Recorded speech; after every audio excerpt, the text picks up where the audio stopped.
tua itu kuat, masih orang tua itu mampu, sekolahlah setinggi-tingginya. Ya. Karena ada satu hal yang paling penting adalah warisan yang tidak bisa digeser oleh siapapun adalah ilmu.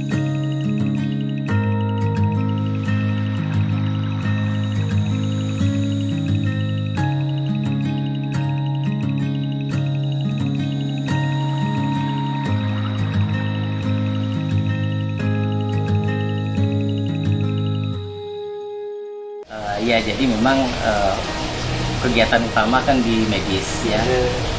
Saya bertugas di Rumah Sakit Sanglah. Kebetulan saat ini yang dipercaya untuk memimpin PJT pelayanan terpadu. Jadi tugas di sana sebagai spesialis jantung di sana. Nah, bidang keilmuan spesialis jantung yang spesialis konsultan intervensionis. Jadi semua yang berhubungan dengan tindakan-tindakan intervensi jantung biasanya dimasukkan ke TIAN. Ya memang di dalam perjalanannya saya merasa bahwa saat ini tidak itu saja yang kita lakukan ya. Kita membuka beberapa kegiatan lain, salah satunya yang memang sudah berjalan dan saat ini sedang jalan juga bidang resto. Gitu. Kita membuka bidang yang sangat berbeda jauh dengan medis. Namanya Beach Garden in Derau. Lokasi di Jalan Pantai Batu Bolong, Cikangi. Sudah saya rintis dari sejak tahun 2014. Memang pada saat awal-awal saya semuanya dari A sampai Z kelola sendiri. Itu lumayan betul-betul melelahkan ya. Dari pagi kita menerima sebelum melihat pasien itu sekitar jam 6 itu sudah mendata dulu apa yang sudah akan dilakukan, dijual, dagingnya, kita hitung itu semua satu persatu. Itu berjalan prosesnya selama sekitar 6 bulan. Nah, syukurnya ada satu customer yang memang concern di bidang resto. Kebetulan dia ada orang asing, jadi menawarkan untuk kerjasama. So, akhirnya kita berpartner, mereka yang minta untuk mengelola. Walaupun secara manajemen pun beberapa masih tak demikian. Tapi sekarang kita concern adalah mengembangkan kliniknya. Nama sebenarnya itu sudah dari lama. Itu dulu kan berbentuk rumah sakit dan orang tua sebenarnya. Orang tua. Tahun 2098 sudah mulai berkembang dari klinik juga akhirnya menjadi rumah sakit. Kemudian di tahun 2012 karena ada beberapa regulasi kesehatan yang sulit kita ikuti, kita down menjadi klinik tindakan operasional. Di tahun 2015 akhirnya full menjadi klinik utama dengan rawat inap. Sebenarnya awal mulainya dengan resto bersamaan, karena kalau di bisnis kesehatan kan prosesnya panjang. Ya memang cita-cita kita satu tentu kembali menjadi RSU. Seperti sebelumnya saya mulai awal mengelola tahun 2012 itu ya, kita mulai kembalikan ke dalam RSU. Hanya saja ini masih waktu timingnya. Kemudian untuk saat ini yang kita sedang fokuskan di Sari Dharma adalah menjadi satu one stop pelayanan kesehatan. Kita mulai melengkapi divisi-divisi. Kita sudah memiliki spesialis jantung, spesialis anak, gigi, THT, mata, psikiatri, penyakit dalam, bedah ortopedi, itu sudah kita kumpulkan di sana ya. Dalam satu atap, kita sudah mulai mengembangkan peralatan-peralatannya. Itu harapan kita ke depan yang bisa beriman. Tentu paling utama keluarga. Selain keluarga kecil juga keluarga besar, orang tua itu sangat berpengaruh. Saya sudah sempat sampaikan ke dua orang tua saya bahwa visi cita-cita yang sudah saya sampaikan dari awal. Saya berkeinginan untuk buat ini itu udah ada rentetannya. Dan saya cuma mohon satu, restu. Itu yang paling utama. Tiap kita punya keinginan untuk sekolah, orang tua pasti mendorong dimanapun. Saya ingat dulu waktu saya baru tamat spesialis perawat dokter umum, saya mau menyampaikan ingin sekolah, orang tua tinggal menyampaikan kamu lebih baik sekolah menjadi spesialis ini. Dari semua ini yang mana kamu paling suka? Oh, saya sukanya ini, jantung. Langsung didorong jadi spesialis jantung. Begitu saya tamat spesialis jantung, saya ditanya lagi, kamu kepinginnya kemana? Inginnya belajar apa? Saya belum bisa bilang waktu itu, karena Bali waktu saya pulang tahun dari Jakarta, pendidikan spesialis jantung di harapan kita ya, 2002 sampai 2007 saya di harapan kita, pulang, saya belum tahu kemana arahnya, karena di Sanglah waktu itu peralatan belum terlalu banyak ya. Saya sampaikan bahwa saya ingin mengambil pelatihan di Singapura. Ya udah, kamu berangkat aja. Perlu biaya berapa? Saya sebutkan segini, disediakan. Seminggu kemudian saya berangkat, saya pelatihan waktu itu. Pelatihan sekitar 5 hari. Pulang dari Singapura, kembali lagi ke Denpasar. Saya mau apply untuk pelatihan yang full di harapan kita kembali. Sampai akhirnya saya selesai pendidikan intervensionis tahun 2011. Itu saya kembali, Sanglah mulai juga menyiapkan alat, akhirnya saya mulai lebih mapan, lebih lancar. Baru kemudian diputus supply supportnya.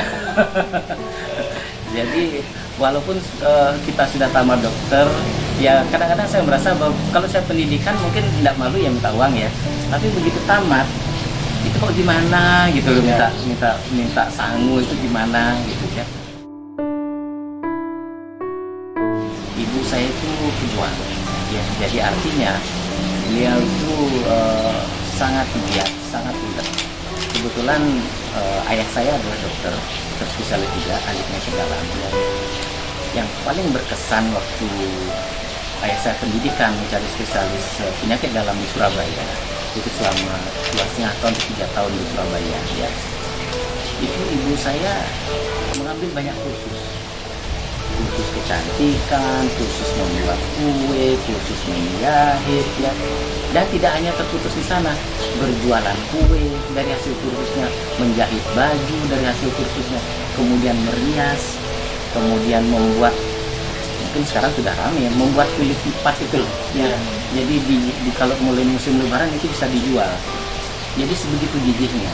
Jadi semangat untuk berkreasi seperti itu yang saya perhatikan. Jadi semua pekerjaan itu diambil oleh ibu saya tanpa ada perasaan bahwa ini pekerjaan juga, tidak ada seperti itu. Selama itu dikerjakan dengan sungguh-sungguh, itu bisa maju.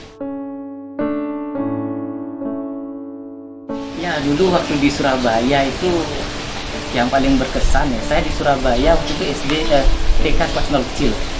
Kakak saya sudah SD kelas 1 ya. Jadi kita waktu itu kendaraan skuter. Setiap malam minggu, papa sama mama saya itu tidak pernah tidak mengajak kami jalan-jalan. Entah hanya sekedar di bakso di halaman kantor wali kota, iya, kita duduk di pinggir rumput itu makan bakso terus pulang. Hanya itu saja.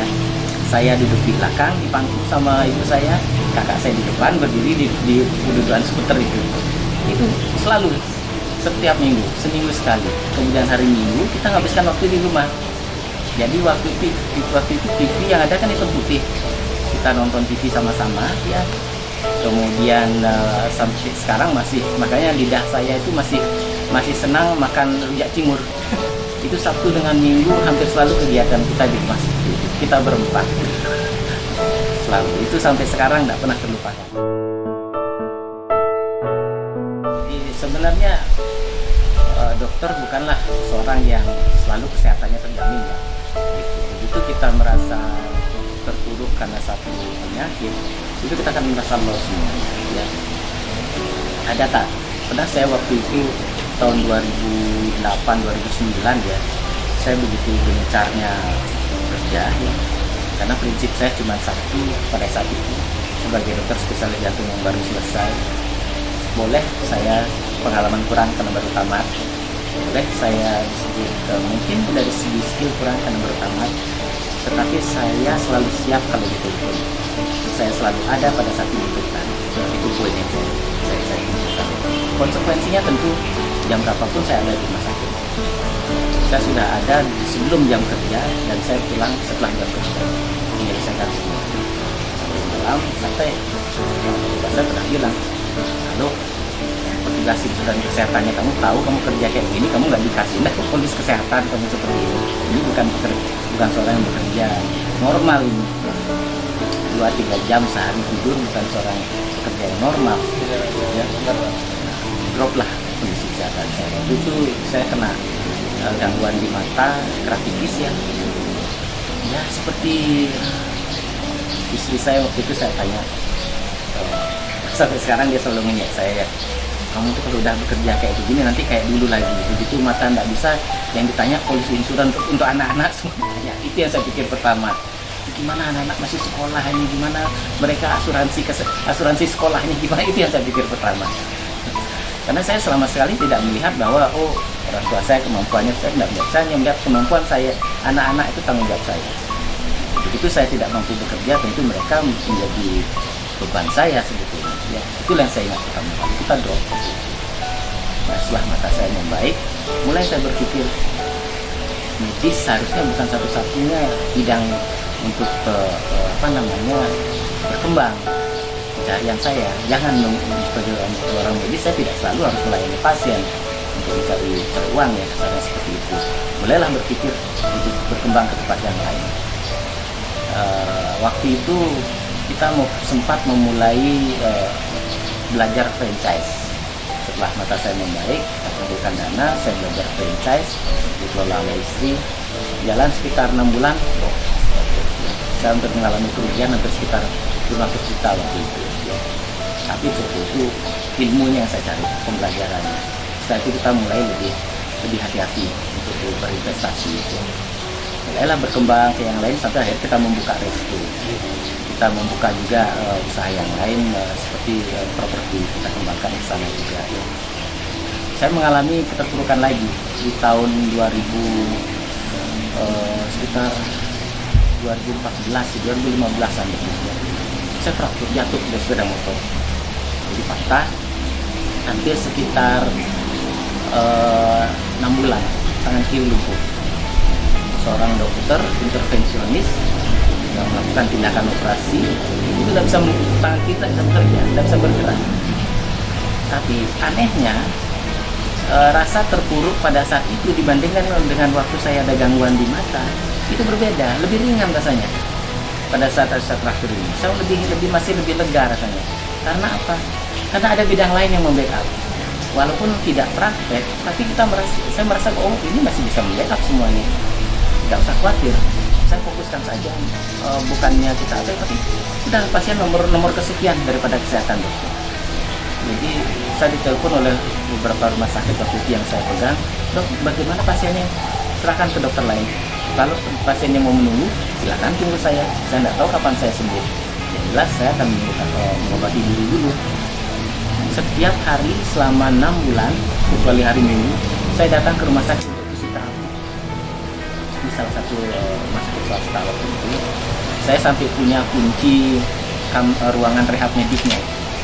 Saya jam 6 sudah di sana, berlatih sendiri tanpa pelatihnya. Kemudian jam 7.30 pelatihnya datang, baru saya diminum. Itu saya lakukan setiap hari, Senin sampai Sabtu, untuk melatih tangan kiri. Ya. Akhirnya di waktu itu saya kecelakaannya bulan September ya, bulan Maret waktu itu mulai tumbuh aliran sarafnya, mulai bisa bergerak, mulai bisa memegang. Nah baru saya mulai melakukan operasi lagi. Itu 6 bulan. Makanya saya sekarang ini kadang-kadang saya melihat pasien-pasien yang mengalami stroke itu, saya bisa merasakan kepedihan mereka. Itulah yang dirasakan 6 bulan. Saya merasakan tangan kiri pegang bolpen tidak bisa, pakai stetoskop itu saya tidak bisa pasang stetoskop. Itu ada perawat, kalau saya praktek dia membantu memasangkan. Ngetik saya tidak bisa. Saya kebetulan 2015 itu baru memulai pendidikan S3. Saya sedang sekolah. Saya lapor ke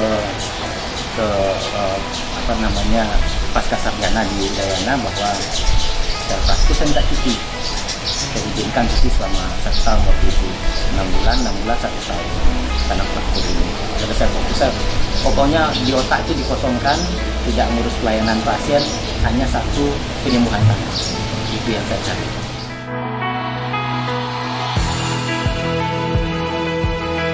Iya, sebenarnya kebetulan tadi pagi itu saya berkesempatan untuk saya pulang dari pagi-pagi sekitar jam 6 saya ke rumah sakit, ya pasien terus saya pulang. Kebetulan orang tua saya masih di rumah, jadi saya pesan makan ya, kita makan bersama. Jadi ini sebenarnya apa yang kita bicarakan ini adalah hal yang kita bicarakan tadi pagi. Orang tua saya bertanya kepada saya menjawab, kita berdiskusi. Tapi ada satu hal yang saya tadi komentari dari menu yang saya pesan lewat ini ya, apa namanya, aplikasi ya. Jadi di menu itu apa namanya, kupat kuah ya. Jadi saya bilang, enak sekali ini Gus, di mana mesen ini? Terus saya bilang, Bu, coba perhatikan kupat kuah ini, apa sih isinya? Ada ayam betutu, ada sayur, ada kacang, ada ayam sisir, ada kupat ya. Jadi satu hal yang tidak sulit sebetulnya. Kalau seseorang itu mau berusaha, karena di aplikasi itu terlihat dia mendapatkan bintang itu 4,7. Artinya dia sudah ada orang-orang tahu bahwa ini makanannya enak ya. Dapat poin dia di sana. Padahal itu makanan bukan dia yang membuat. Dia tidak masak sebetulnya, tapi dia bisa mendapatkan bintang 4,7. Kenapa? Karena dia pintar memanfaatkan situasi. Dia itu tinggal dia ngambil dari yang lain, dicampur di sana. Dia tinggal ngadonin saja. Sebenarnya nggak ada alasan kalau orang itu bilang, saya nggak bisa berjualan makanan karena saya nggak bisa masak. Tidak. Yang penting kita bisa ingat, kita mengambil kesempatan dengan baik ya, dan kita selalu terus melayani, memberikan pelayanan yang bagus, itu akan bisa tercapai. Makanya saya bilang, ini pekerjaan gampang sebetulnya, nggak susah pekerjaan ini. Tinggal gimana kita ngolahnya. Kita bekerja sama dengan yang lain. Kalau semua bisa melakukan hal-hal yang sama seperti ini, jangan mengeluh karena pandemi. Pandemi ini adalah satu situasi yang membuat kita harus berkembang di tempat lain. Kita tidak bisa ke kanan karena di sana ada pandemi, jalanlah ke kiri, jalanlah lurus, jalanlah ke atas. Banyak jalan sebetulnya, selama kita bisa memanfaatkan situasi. Jadi jangan selalu merasa terpuruk karena pandemi ini. Banyak yang bisa dikerjakan sebetulnya.